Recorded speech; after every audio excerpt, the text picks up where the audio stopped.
Bueno, primero que nada, buenos días a todos. Me presento con ustedes, pues soy Ruth Gallego, soy residente del primer año de medicina interna.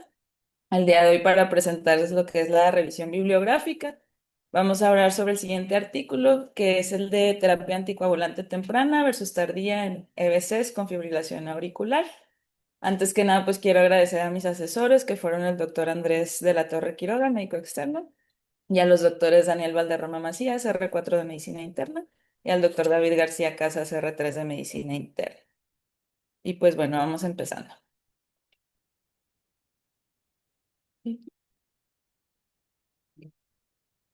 Bueno, este es el título original del artículo, Early versus Later Anticoagulation for Stroke with Atrial Fibrillation, que es de parte de la revista de New England Journal of Medicine.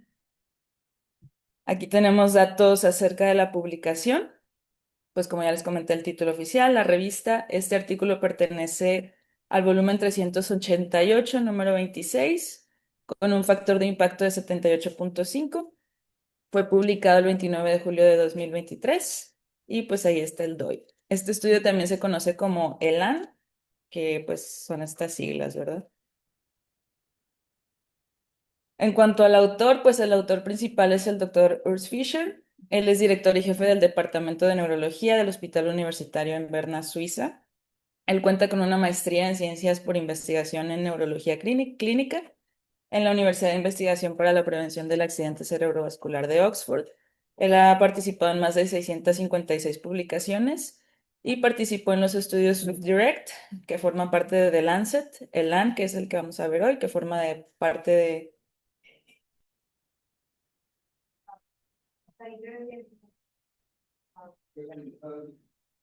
Ay, no sé cómo se puede arreglar. Ay, no, pero es que este no es.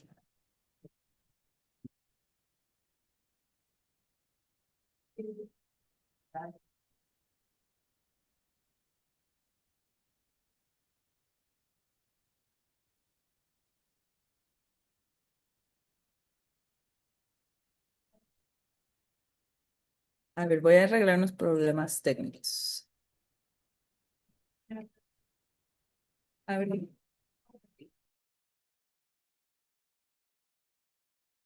continuando, participó en el estudio de LAN, que es el que vamos a hablar hoy, y Switch, que también forma parte de The Lancet, además de ser codirector investigador de los ensayos Distal, Tecno e Icarus, y parte del comité directivo de los ensayos ELASP, Eminent IC y DO-IT. Y pues es él, el que está en la foto. Bueno, para empezar por un poquito de definiciones o como un contexto, me gustaría hablar sobre la definición del EBC. En lo que investigué, pues varios artículos comentan que la definición que se inició en 1970 por la OMS hasta el día de hoy no ha cambiado y pues define el EBC como un desarrollo de cuadro clínico neurológico con focalización que tenga una duración de más de 24 horas o que pueda llevar incluso a la muerte, además de que no encontremos otra causa aparente más que una causa vascular. Investigué en un artículo de parte de la revista Stroke de la AJA y ellos proponen en el año del 2017, incluso ya tiene tiempo también, esta definición como un déficit neurológico atribuido a una lesión focal aguda del sistema nervioso central, igual por una causa vascular, que se podría dar por un infarto cerebral, una hemorragia intracerebral o subaracnoidea, perdón. Y pues lo que les comentaba, ¿no?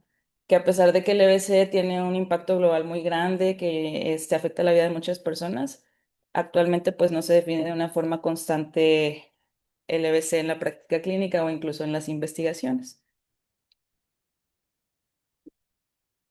Y bueno, igual como contexto por parte del artículo que vamos a hacer mención de varias escalas, una de ellas es la NIS, pues ya la conocemos muchos, es una escala que va desde los 0 a los 42 puntos y nos va a dar una imagen acerca de cómo está nuestro paciente que ya presenta un EBC.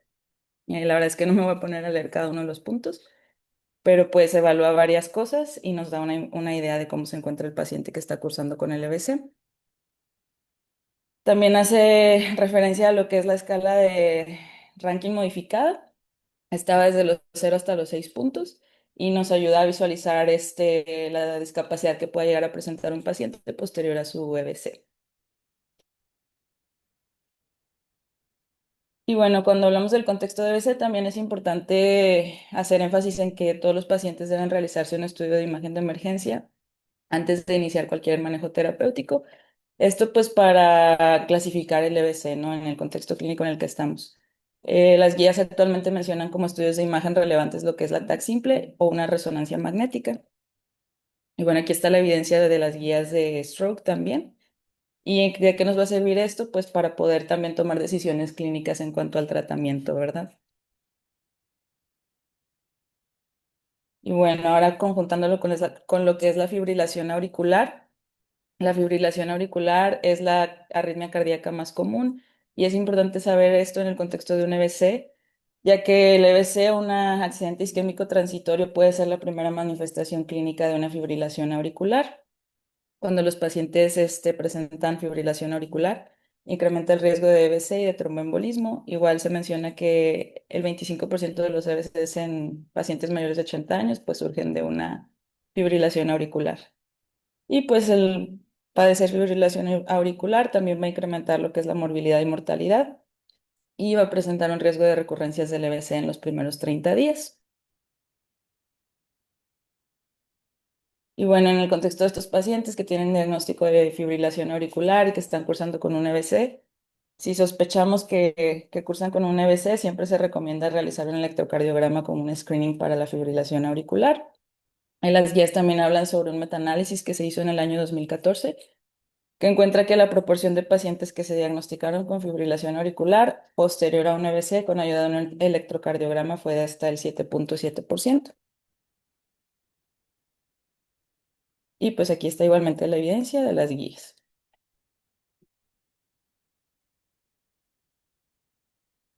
Y bueno, igualmente es importante conocer el contexto del tratamiento anticoagulante en pacientes que cursan con EBC y fibrilación auricular.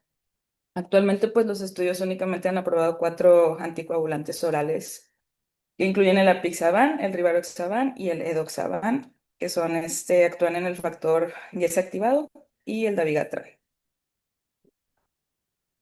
Y bueno, el riesgo de AVC isquémico recurrente en los primeros 14 días va desde un 0.5 hasta 1.3% por día. Esto quiere decir que en el día 1 pues vamos a tener un riesgo de que vuelva a recurrir el AVC desde el 0.5 hasta 1.3% y así cada día en los primeros 14 días.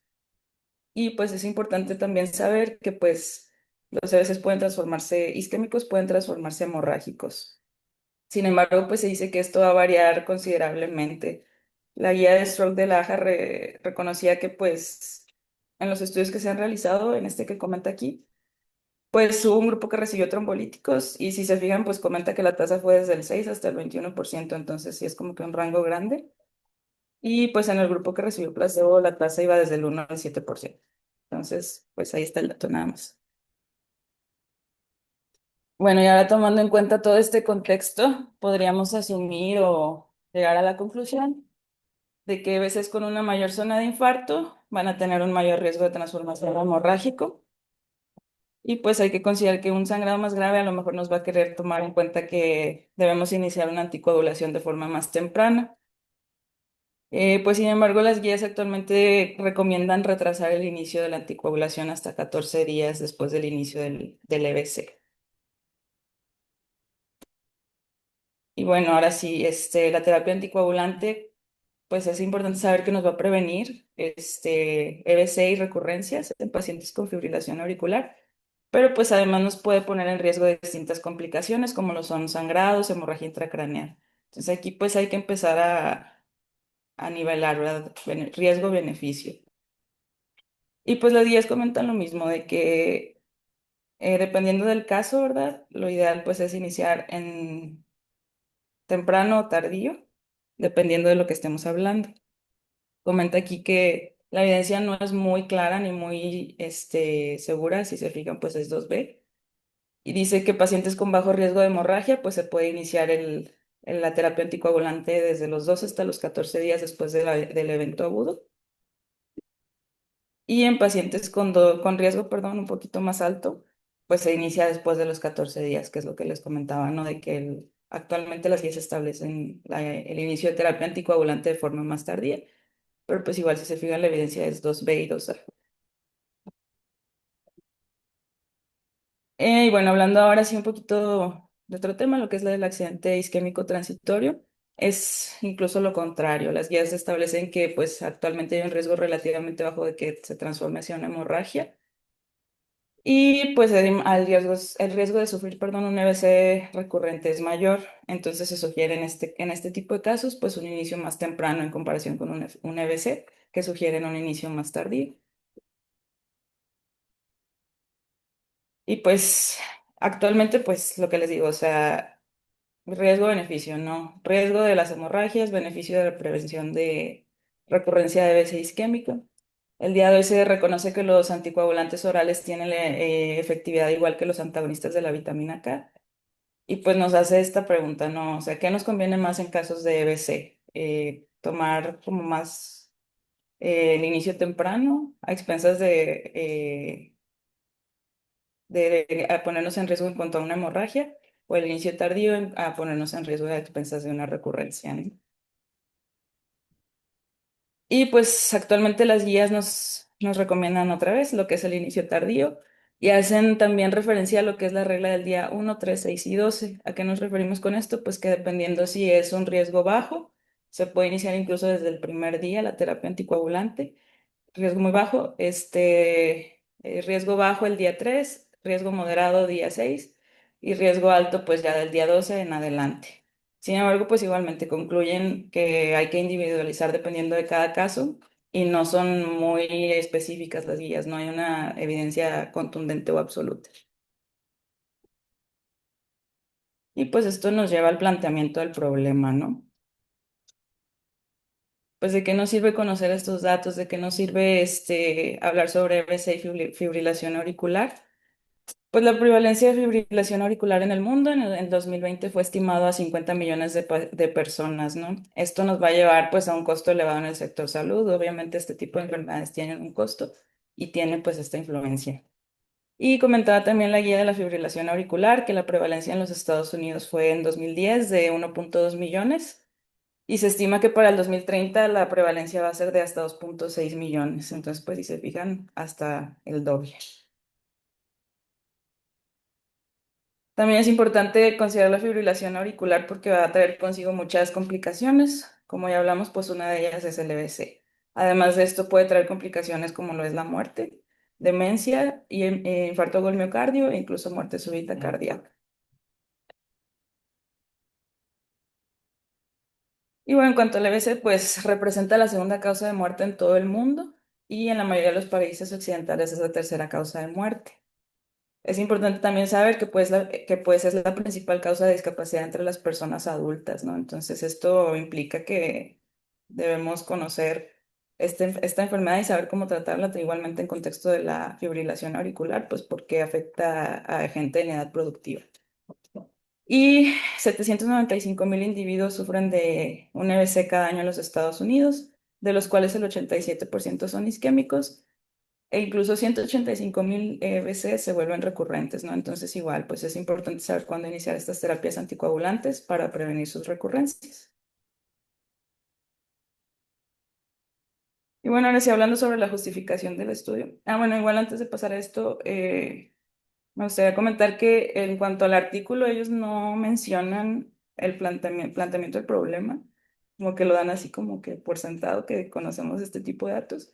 Y tampoco hacen como que una justificación del ensayo que ellos realizaron. Ahorita vamos a iniciar con lo que es el artículo. Por eso igual les pongo aquí las fuentes de cada uno de los datos, ¿no? Porque el artículo no se menciona nada de esto.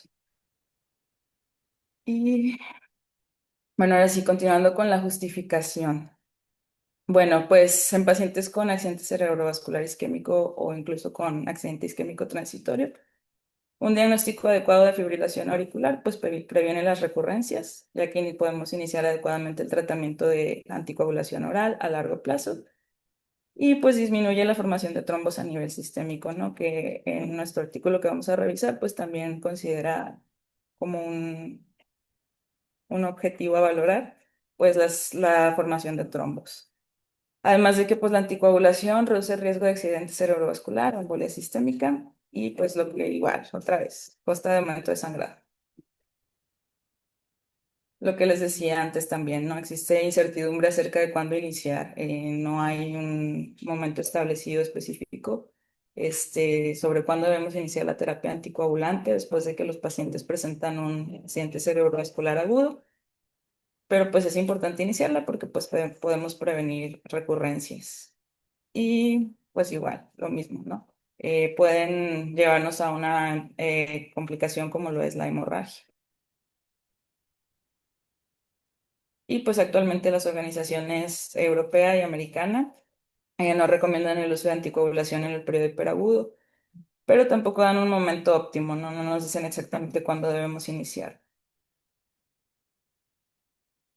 Bueno, ahora sí, hablando sobre lo que nos comenta el artículo del ELAN. El objetivo primario que ellos tuvieron al comparar el inicio temprano contra el tardío del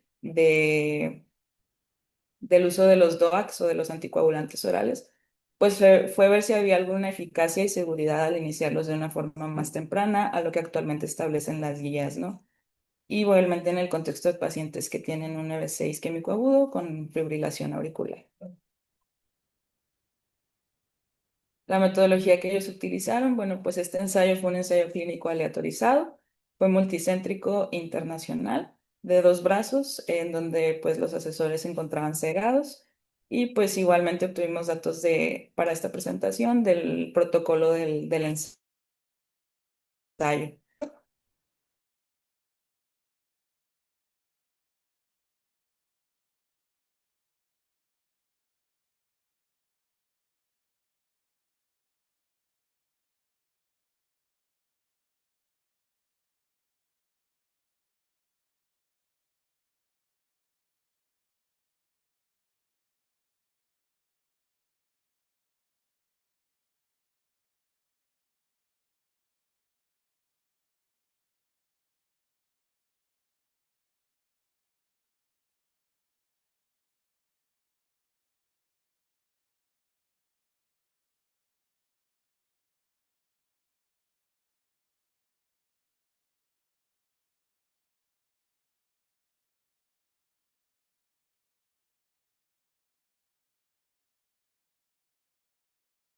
Ay, perdón, hay una falla técnica.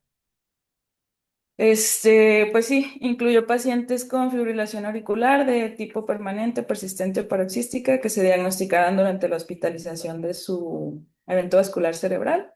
Y pues el estudio se llevó a cabo en las fechas desde el 6 de noviembre de 2017 hasta el 12 de septiembre del 2022.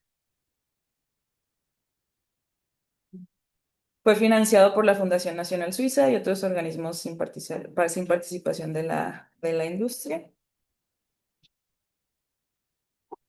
Y pues fue un estudio que se dio una asignación aleatorizada, o sea, de 1 a 1. Además de que después clasificaron el EBC en varios tipos para poder iniciar temprano o tarde el uso de los DOACs. Lo clasificaron en EBC menor, moderado y mayor, que a continuación vamos a ver cómo ellos definían cada tipo de EBC. Y pues en cuanto al inicio temprano, en cuanto a EBCs menor y moderado, se iniciaron los DOACs en las primeras 48 horas posterior al EBC. Y cuando se consideró un EBC mayor, iniciaron los DOACs hasta los 6 a 7 días después del evento. Y pues en cuanto al inicio tardío, el EBC menor se inició en los días 3 a 4, en los moderados se inició hasta los días 6 y 7 y en los EBCs mayores en los días 12 a 14, pegándose un poquito más a lo que establecen las guías actualmente. Los tratamientos que ellos usaron pues fueron rivaroxaban, dabigatran, apixaban y edoxaban a las dosis que están aquí en esta tablita. En cuanto a los criterios de inclusión de sus participantes, pues debían ser participantes mayores de 18 años que tuvieran un AVC isquémico agudo confirmado. Aquí es importante comentar que ellos se basaron en estudios de imagen más que en clínica para poder igualmente clasificar el EBC menor, mayor o moderado y utilizaron resonancia magnética o TAC. No se pegaron tanto clasificaciones como la NIS. Además de que, pues, en dado caso que no lograran llegar al diagnóstico por medio de estudio de imagen, podrían considerar participantes que tuvieran, pues, déficit neurológico súbito, que fuera de origen isquémico y que persistiera más allá de las 24 horas, a pesar de que el TAC fuera normal. Obviamente, pues, también tenían que ser participantes con diagnóstico de fibrilación auricular que aceptaran la firma del consentimiento informado y que accedieran al tratamiento que se les iba a dar dependiendo del grupo al que fueran asignados. Y pues los criterios de exclusión, mencionaba bastantes, la verdad es que fibrilación por causas reversibles, enfermedad vascular que requiere cirugía, válvulas cardíacas mecánicas, pues enfermedad valvular, más que nada la estenosis mitral, condiciones que requirieran anticoagulantes que no fueran la FA, contraindicaciones para los DOACs, pacientes que se encontraran en embarazo o lactancia, que tuvieran alguna hemorragia severa reciente, uso o antecedente de uso de drogas o abuso de alcohol, que tuvieran una esperanza de vida menor a 6 meses, pacientes con insuficiencia renal, que tuvieran terapia de reemplazo renal, que estuvieran participando en otro ensayo clínico o que tuvieran terapia antiplaquetaria y pues que tuvieran un EBC pues hemorrágico, ¿no? Y pues sí, ahora hablando sobre las definiciones que maneja el estudio, como les digo, maneja distintas definiciones. Para ellos, el EBC isquémico se definió como alguna evidencia de un infarto agudo cerebral, como les decía, por imagen, ya sea resonancia magnética o TAC.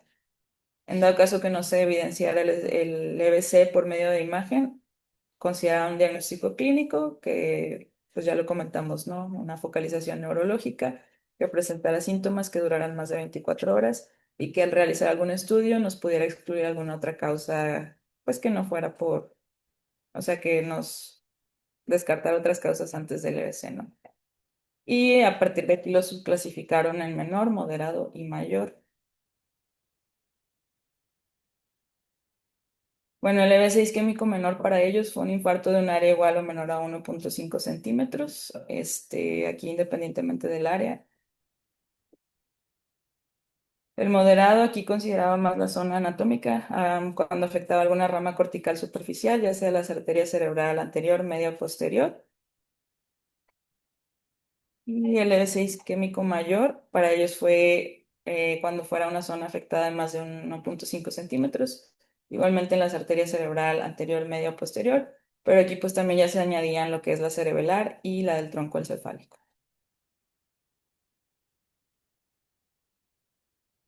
Y bueno, ¿qué es lo que ellos querían evaluar? Pues querían evaluar si el uso de los DOACs en inicio temprano pues presentaba algún desenlace primario. ¿Cómo definían ellos los desenlaces primarios? Bueno, eran un compuesto de esta lista de desenlaces que tenemos aquí, ¿no? Un EBC isquémico recurrente, embolismo sistémico, presencia de hemorragia intracraneal masiva, hemorragia intracraneal sintomática o alguna muerte por causa vascular. Las definiciones de cada uno de estos desenlaces igualmente se encuentran en el protocolo del estudio. Una vez isquémico recurrente, ellos lo definían como pues una nueva focalización neurológica que ocurriera después de las 24 horas del primer evento cerebral y que igualmente la sintomatología persistiera por 24 horas, que se volviera a hacer un estudio de imagen y que pues demostrara un EBC o que a pesar de que se hiciera un estudio de imagen y no demostrara EBC, pues se descartaran otras causas. Perdón, ahí, a los pacientes estaban incluidos los que se traumatizaron y los que no se traumatizaron. No, era simplemente pacientes que, pues para que se iniciara el manejo con anticoagulantes. Pero en el evento alguno se No, traumatizaron. no se trombolizaron. Asumo que también dentro de la discusión son veces que no está trombonizado. Ajá. No.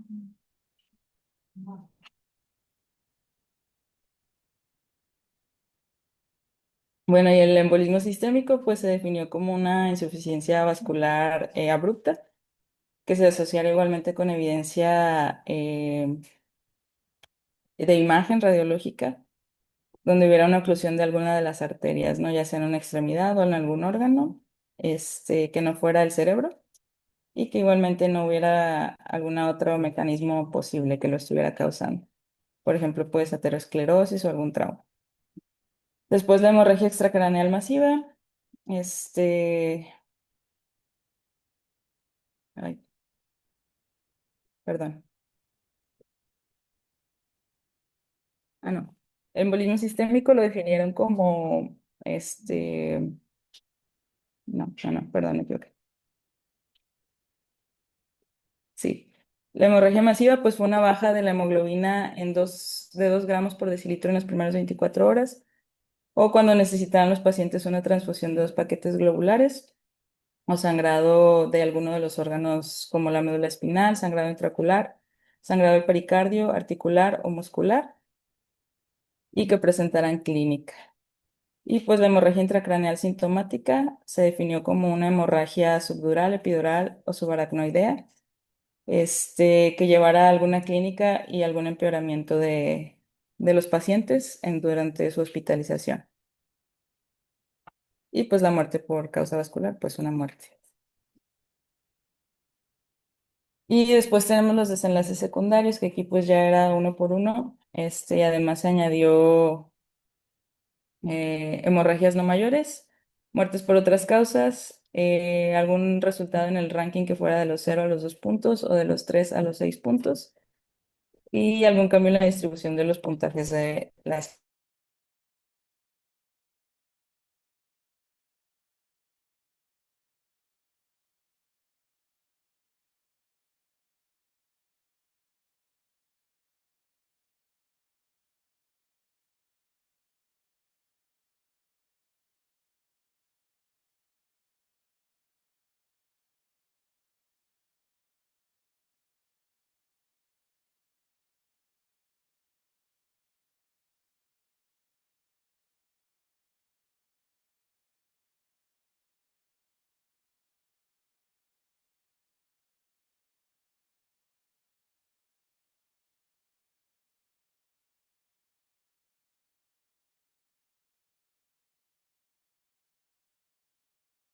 Hace énfasis en las recurrencias del EBC, la presencia de embolismos sistémicos y hemorragia extracraneal masiva.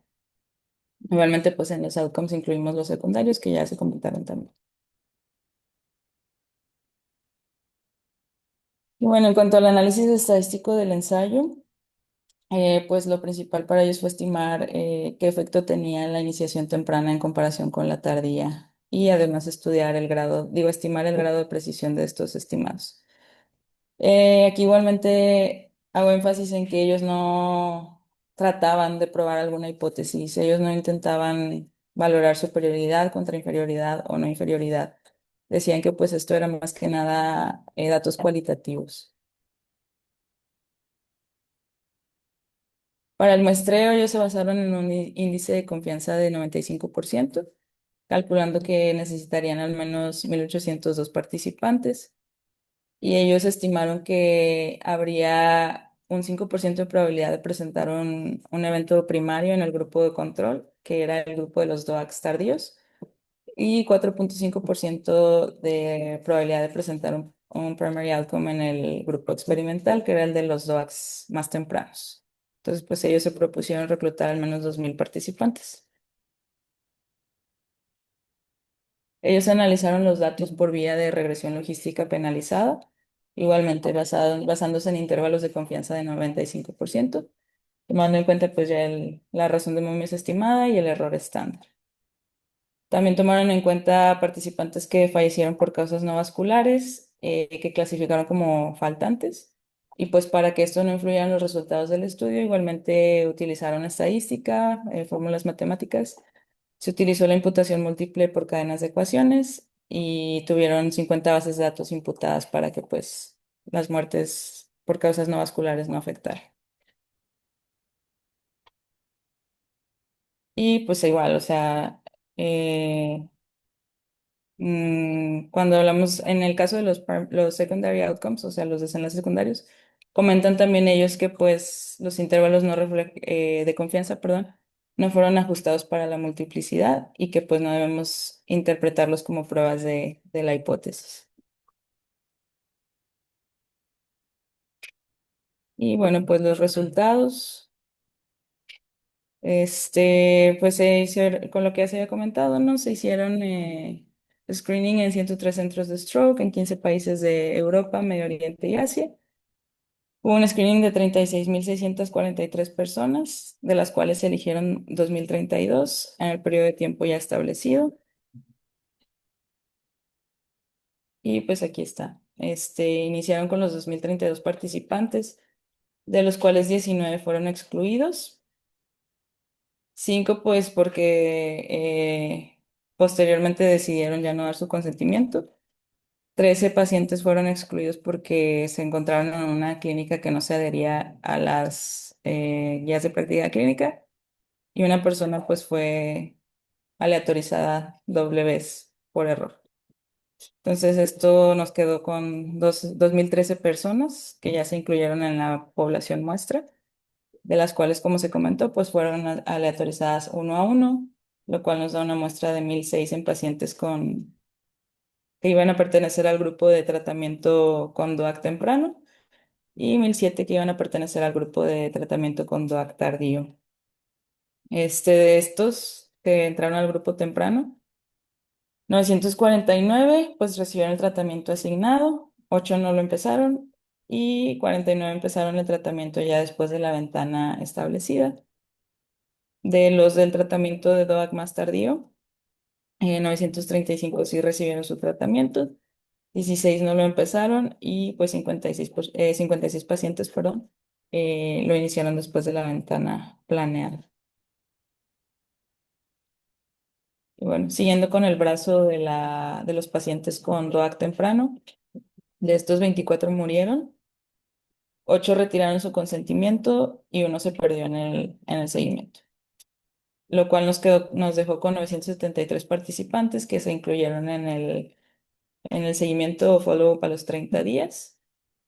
Posterior a esto, 21 murieron, uno quitó el consentimiento y dos se perdieron, lo cual nos dejó con 949 al seguimiento de los 90 días y con un conteo final de 1.600 perdón, pacientes que se incluyeron para el análisis. En el brazo derecho, de los pacientes con DOAC más tardío, 22 murieron y 6 quitaron su consentimiento. De aquí pues ninguno perdió el seguimiento. Nos quedaron 979 que se incluyeron para el seguimiento de los 30 días, de los cuales 27 murieron, 4 quitaron su consentimiento y 2 fueron los que se perdieron, lo que nos quedó con 946 participantes que se incluyeron para el seguimiento de los 90 días. Y pues un total de 1.007 pacientes que se incluyeron para el análisis. Y bueno, pues aquí tenemos ya las tablas, ¿verdad? Que nos desgloban un poquito más más visualmente los resultados. Esta primera nos habla sobre los resultados en los primeros 30 días. Empezamos aquí por el Primary Outcome Event o desenlaces primarios. En los primeros 30 días, en el grupo de los DOACs tempranos, la muestra pues, fue de 984 participantes. 29 presentaron un evento. Si recordamos, el primary outcome es un compuesto de eventos, ¿no? O sea, no era nada más uno. Pudo haber sido ya sea alguna hemorragia extracraneal, algún embolismo sistémico. Entonces, de estos 984, 27 presentaron algún evento compuesto, eh, lo cual nos da pues un 2.9% de incidencia de eventos. También pues tenemos el grupo de los DOAC más tardíos con una población o muestra de 991, de los cuales 41 tuvieron un evento primario, que es un 4.1%. Y pues aquí tenemos lo que es la, la gráfica, pues sí, del riesgo ajustado. Pues tenemos la línea del cero eh, y un riesgo ajustado de -1.18. Si se fijan, pues el puntaje va desde -2.84 hasta 0.47, que pues es un rango amplio, ¿no? Entonces, el resultado pues se aleja del cero. lo cual quiere, y pues si se fijan acá, ¿verdad? El 0,47 y el -2,84 la línea cruza el cero, ¿no? Entonces nos quiere decir que pues no es un resultado, Significativo. ajá, significativo. Entonces, pues no hay como que una pues sí, no es un resultado significativo de cuánto, si fue mejor iniciar el DOAC de una forma temprana en relación con una forma tardía. Y luego pues ya podemos igualmente hacer el mismo análisis en todos los pues, sub outcomes, ¿no? En cuanto a una hemorragia extracraneal mayor, hemorragia intracraneal sintomática, la recurrencia del evento isquémico, embolismo sistémico o alguna muerte. Igual, pues como les comentaba, ¿no? Lo que ellos le daban más énfasis, pues era la recurrencia del evento isquémico, que es uno de los principales que querían evaluar. En el grupo de los DOACs tempranos hubo 14 participantes que tuvieron recurrencia del evento isquémico, que nos dan 1,4%. Y en los DOACs más tardíos fueron 25 participantes, que es un 2,5%. Aquí pues igualmente si cruza el cero, entonces pues no hay una relevancia o no es significativo. Y en todos los eventos, si se fijan, pues cruza, ¿no? Entonces, pues aquí al menos a los 30 días, hasta este punto, podríamos llegar a la conclusión de que no hay una relevancia en cuanto a iniciar los DOACs de forma temprana en comparación con la tardía. Y pues este es de los 90 días, que igualmente si nos vamos de uno por uno, pues podemos ver que, pues que cruza, ¿no? Incluso aquí a lo mejor en los primary outcomes como que no quiere, pero pues sí pasa, -0,02. Entonces, no hay mucha eh, pues diferencia en cuanto a iniciar los anticoagulantes orales de una forma temprana a una forma tardía, considerando pues esta población y estos outcomes que son los que ellos evalúan.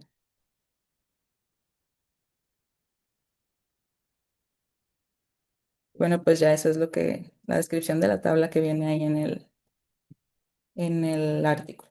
De hecho, y bueno, y resumiendo entonces esa tabla, o sea, ya has empezado con tus palabras, interpretándola en un enunciado que dices.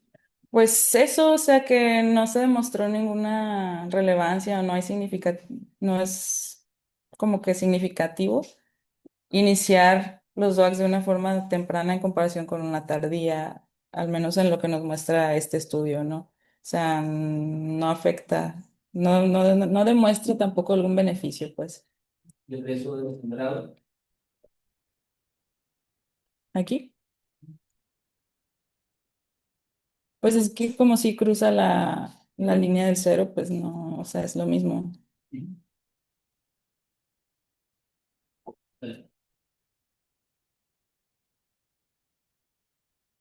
Y bueno, ya hablando sobre los resultados en cuanto a desenlaces secundarios, igualmente pues se hizo el análisis, ¿no? Aquí, como les comentaba, el desenlace primario era más que nada como un compuesto. Este, igual, si se fijan acá, pues o sea, nos dice que fue un total de 29 pacientes, ¿no? Que tuvieron un evento primario. Si hacemos la suma, pues no nos va a dar 29, nos va a dar otra cifra, que es lo que les decía, ¿no? Puede ser que alguien haya tenido a lo mejor un evento recurrente y además haya muerto. Entonces, por eso es un compuesto y nos dan estas cifras. Ya en cuanto a los secundarios, pues sí, evalúa un poquito separado, ¿no? Uno por uno. Y pues tenemos lo que les decía, ¿no? Ellos consideraron principales tres, que fueron la hemorragia extracraneal mayor, la intracraneal sintomática y ahí también incluían el evento compuesto de los 90 días. Si se fijan, pues en el uso de DOAC tempranos, pues fueron 0,3%. Y en los tardíos, 0,5%. O sea, no es una gran diferencia, 3 participantes contra 5 participantes. E incluso en la hemorragia intracraneal sintomática, ambos grupos presentaron el mismo porcentaje de evento, que fueron 2 participantes en los dos grupos. Y pues en el uso digo, ya en el evento compuesto de los 90 días, Los DOACs tempranos presentaron 3,7% y tardíos 5,6%. Y pues la tasa acumulada de ese isquémico recurrente a los 90 días, tempranos nos dio un 1,9% y tardío 3,1%. E igual aquí volvemos a lo mismo, ¿no? La incidencia de hemorragia intracraneal sintomática en ambos grupos fue la misma, 0,2%.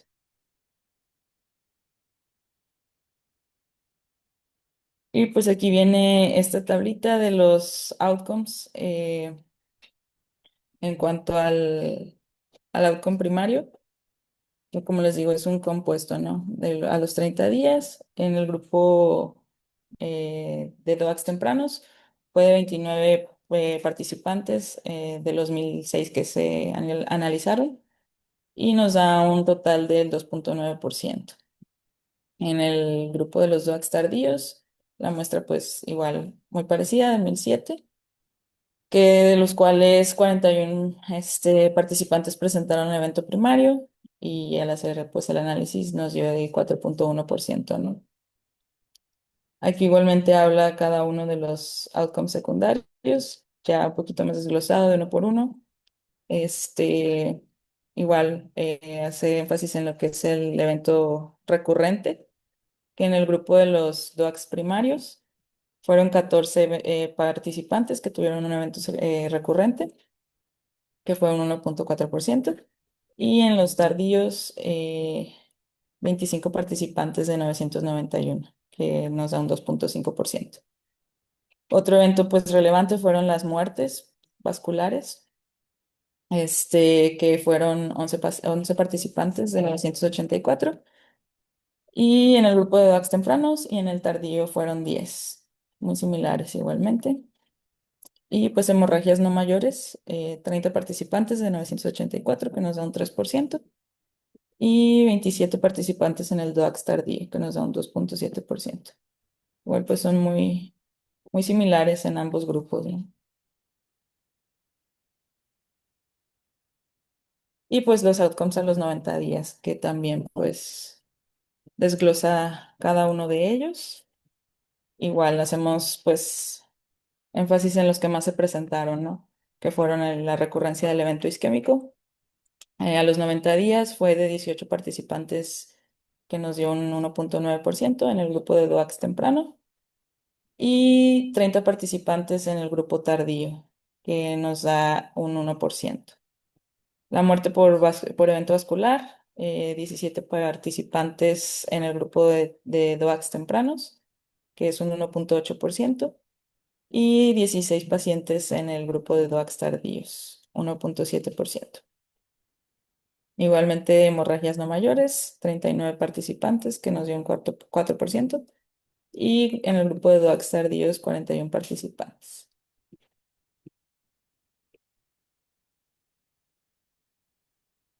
Y bueno, igualmente esto sí lo comenta el estudio. No se hizo un análisis por subgrupos.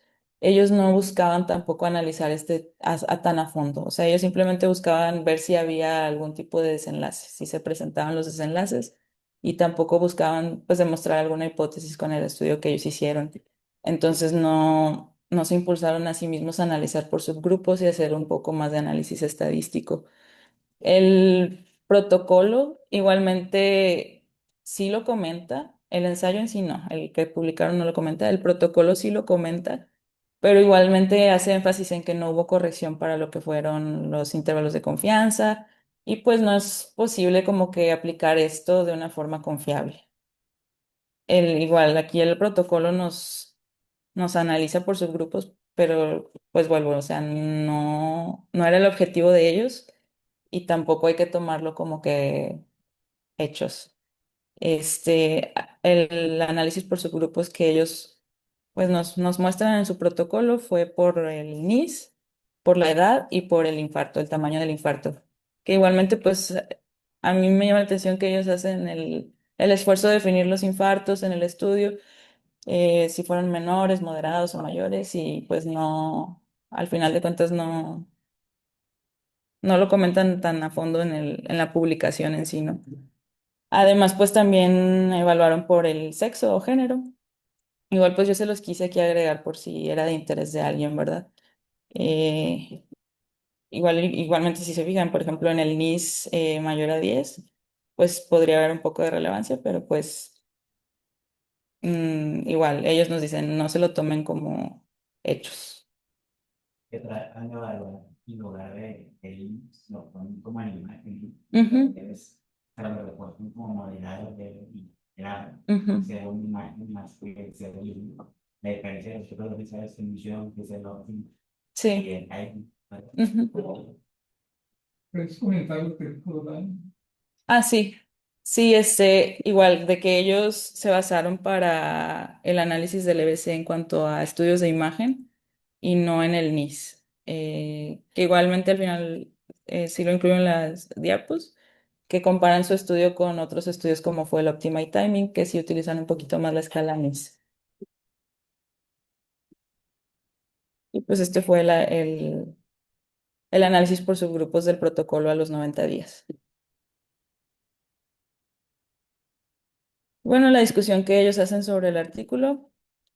Pues sí, o sea que fue un ensayo diseñado para estimar los efectos del inicio temprano contra tardío de los DOACs, pero pues ellos no tampoco prueban alguna hipótesis, o sea, ni siquiera tampoco hicieron una hipótesis estadística y pues no comparan superioridad contra inferioridad o no inferioridad. Ellos dicen que pues eran más que nada datos cualitativos que el clínico pudiera utilizar en su práctica dependiendo de cómo ellos vean los resultados en cuanto a un análisis ya un poquito más personal. Y concluyen pues esto, ¿no? De que en cuanto a ejercicio isquémico recurrente, hubo un 1,4% de incidencia en los DOACs tempranos contra 2,5% de los tardíos. Embolismo sistémico 0,4 contra 0,9 en los tempranos contra tardíos. Y pues hemorragia intracraneal sintomática 0,2% en ambos grupos. Y pues igual, o sea, ellos se dan cuenta que los datos que obtuvieron de su ensayo pues fueron consistentes con los tratamientos actuales, eh, con un rango de reducción de aproximadamente 2,8% de puntos hasta 0,5% en el riesgo de presentar un evento primario. Y también se dieron cuenta que pues al iniciar los DOACs de forma temprana, pues la incidencia de hemorragia intracraneal sintomática era baja.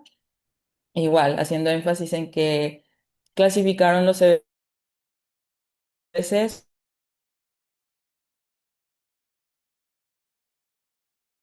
por medio de NIS. Y hacen también este comentario de que se comparan a ellos mismos con otros ensayos que se han realizado para lo que es la anticoagulación en EBCs en cuanto a estudios de timing y óptimas. Comentan que pues hubo aleatorización en las primeras 48 horas comparándose con ellos mismos y que pues también hacen abordaje con uso de estudio de imagen y utilizan la regla que ya mencionamos del 1, 3, 6 y 12 días. Sin embargo, ellos comentan que en su propio estudio en el ELAN, pues no intentaron probar superioridad o no superioridad, o digo, no inferioridad o inferioridad. Y también dicen que pues ellos obtuvieron resultados similares a los del Time. Bueno, pues este estudio tiene sus limitantes, ¿no? Los que ellos comentan, pues es que excluyó a personas que ya desde antes recibían tratamiento con anticoagulantes. Igualmente, solamente tomaron en cuenta puntos bajos de NIS. Si se fijaron en el protocolo, pues más que nada de 10 o menos puntaje. Y pues no hay un poder estadístico que pudiera analizar los subgrupos, o sea, no se enfocaron tampoco en eso y no se pudieron obtener conclusiones del análisis de los mismos. Además de que pues al ser un estudio que se realizó en países más que nada europeos, pues se basa en una población predominantemente caucásica, no tenemos datos acerca de otros grupos étnicos o raciales. Y pues ya pues para finalizar, utilizamos la herramienta de ROP2 para valorar los sesgos de este estudio. Pues en cuanto al sesgo de aleatorización, fue bajo. Comentan ellos igualmente en el protocolo que usaron esta herramienta de Secret Trial, además de minimización probabilística, pues para manejar los datos y aleatorizar los pacientes uno a uno, que fue así como se aleatorizaron. Y pues los investigadores desconocían a qué grupo pertenecía cada participante.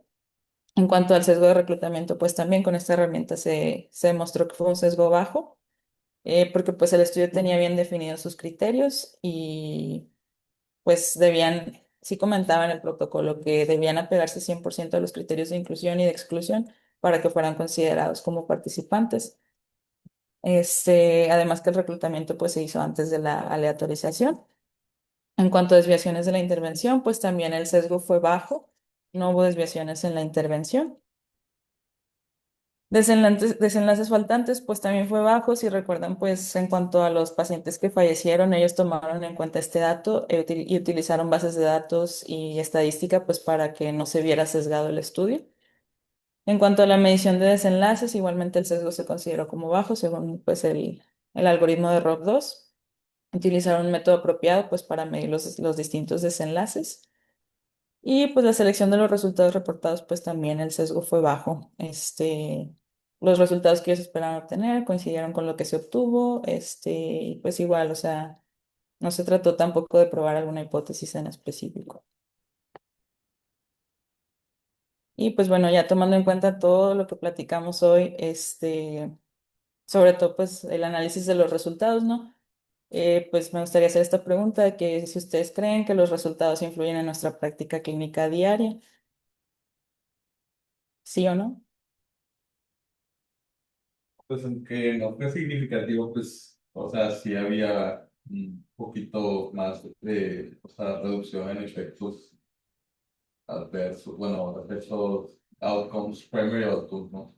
Y también, pues, no, mínimo no aumenta el riesgo de sangrado, pues, según el Ujú, estudio, entonces eso, no sé, o sea, yo, a mí sí me llamaría la atención usarlo. ujú. Sí, pues No sé si de casualidad donde se realizara ese diagnóstico con el análisis de sus datos para, o sea, si ya vimos que no fue como que estéticamente significativo, ver si hay algunas características que por medir otros pensar el paciente podrían alguien poder beneficiarse. Pero pues sí, eso, yo creo que ahorita estamos ajá. pero con la búsqueda de la Sí, pues no, la verdad no, pero creo que sí sería algo muy útil, ¿no? ¿No te escucharon el Zambrano en esta ocasión? Aquí,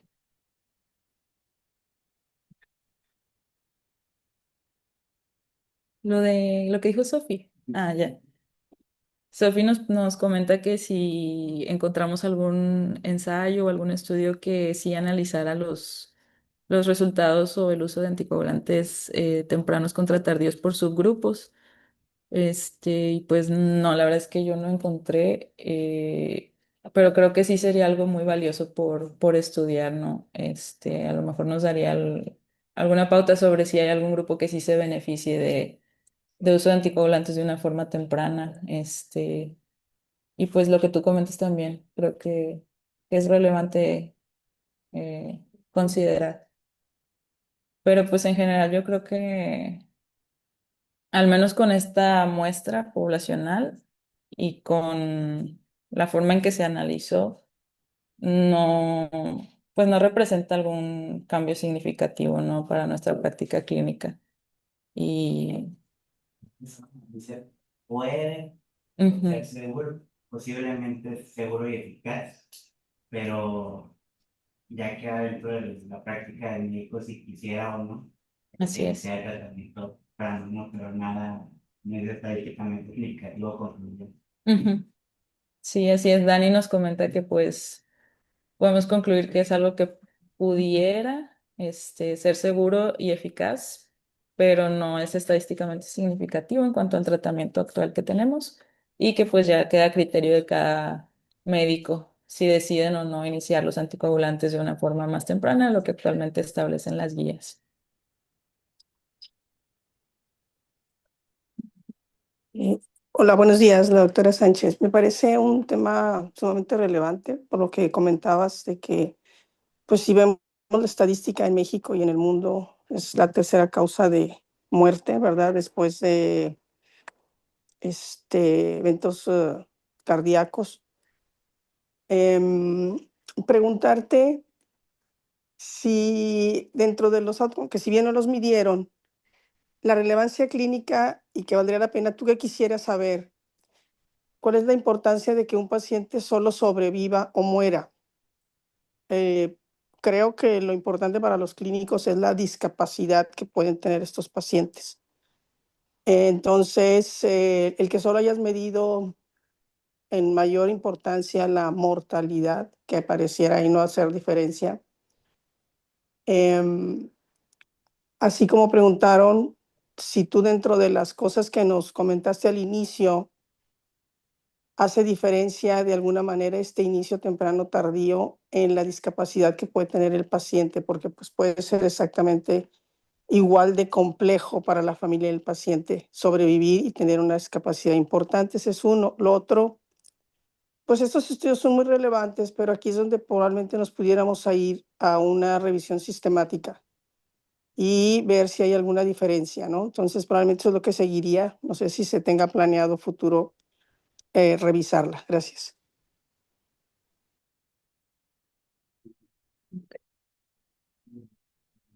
Ah, sí, mire, déjeme ver si aquí lo tengo. Mm,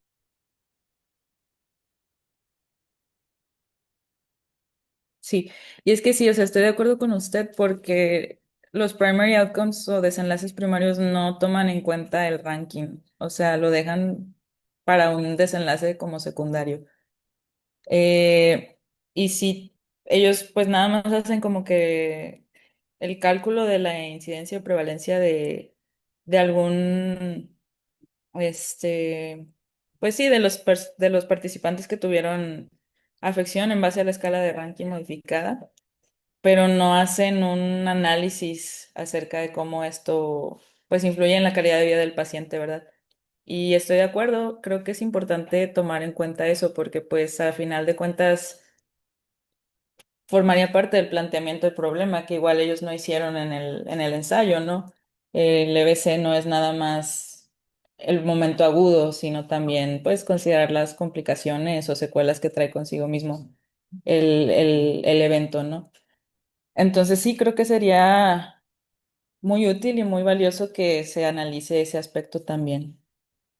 De hecho, ya hay un estudio en post de ese, el año que se publicó, y sí, o sea, no reportan que hay una diferencia de los 90 días con el ranking, incluso dependiendo si es temprano o tardío, o dependiendo del tamaño del infarto. Entonces, pues en ese sentido no hay diferencia entre iniciarlo temprano o tardío en ningún tamaño en el desenlace de la pues, funcionalidad posterior al evento. Sí, no, o sea, no hay diferencia. No, no mejora el desenlace ni tampoco lo empeora. Ok. Sí, nos comenta aquí el doctor Oscar que hay otra versión del estudio, sí, Ajá. post-hoc, que sí hace referencia a esto justo del ranking y que igual llegaron a la misma conclusión de que no hay ni beneficio ni empeoramiento en cuanto al uso de DOACs más tempranos, en cuanto a la escala de ranking y las discapacidades. Ese punto que decía la doctora sí es muy importante, que te acuerdas que en el protocolo sí venía, que decía, lo vamos a reportar como una variable categórica, pero también si hay una modificación de la distribución como variable Ujú. numérica. ¿Te Sí, puedes regresar por favor a la tabla, la de los 90 días?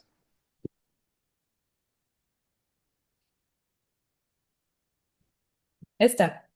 No, la otra, la que viene las diferencias de riesgo. Esa. Si somos estrictos, el primary outcome event es estadísticamente significativo.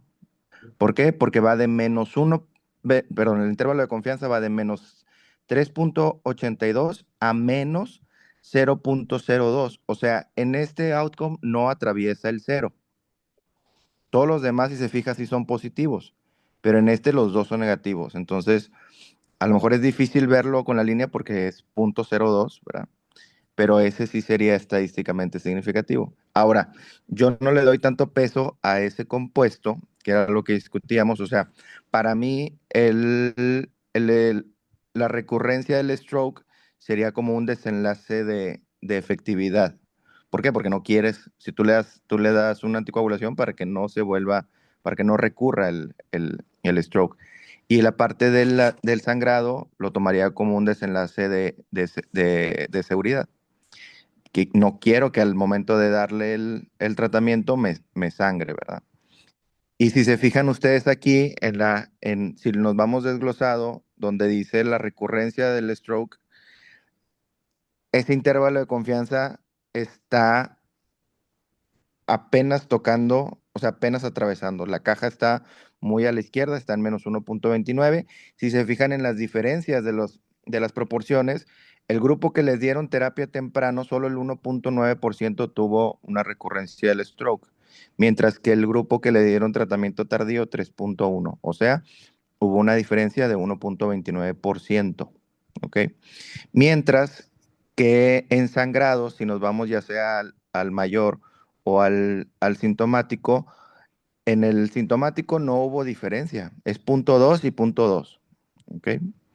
Y en el sangrado mayor sintomático hay una diferencia de punto 6, siendo mayor en el grupo tardío, porque en el grupo temprano es punto 3, tardío punto 6. O sea, ni siquiera por haber iniciado temprano, yo hubiera esperado que entonces ese grupo tuviera más sangrado, pero no se vio aquí. Entonces, yo creo que el estudio sí apoya un poco a que al inicio temprano de la anticoagulación, porque se ve un poco de efecto, no es estadísticamente significativo, pero sí estamos viendo una tendencia del efecto. Ahora, acuérdense del error tipo 1 y error tipo 2. Error tipo 1 es un falso positivo, es lo que no queremos cometer en un estudio, que es decir que algo es estadísticamente significativo cuando en la realidad no lo es. Eso sería lo peor. Imagínense que sale que un estudio, un fármaco es estadísticamente significativo para reducción de mortalidad y que en la realidad no lo sea. Eso sería el error más grave. Y el error tipo 2 sería un falso negativo. O sea, nuestra conclusión del estudio es que no es estadísticamente significativo, pero que en la realidad sí lo es. ¿Ok? El error tipo 2, la probabilidad de cometer error tipo 2 viene del poder estadístico, cosa que aquí no se estableció. Como bien nos decía Ruth, no pusieron si era un estudio de superioridad, no inferioridad. Entonces, al momento del cálculo de la muestra, no nos dieron poder estadístico. Entonces, no se estableció la probabilidad de cometer el error tipo 2. Lo que quiere decir que si el resultado es que no es estadísticamente significativo, como en este caso, pudiera ser que sí lo sea en la realidad, pero habría que hacer otro estudio estableciendo el poder estadístico, de preferencia un 90 o un 80 lo menos, y entonces hacer otro cálculo de muestra, ¿verdad? Y ver si con esa muestra se puede lograr eh, visualizar un efecto, ¿verdad? Un efecto de beneficio. Y lo otro es, pues también en esos análisis de subgrupos que sí se vio que había eh, significancia estadística, pues también igual calcular el tamaño de muestra para poder detectar en esos subgrupos si hay un beneficio del inicio temprano.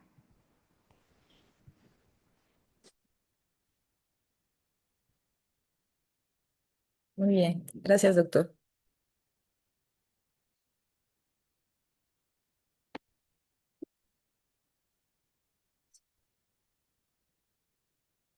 Y pues bueno, no sé si alguien tenga algún otro comentario.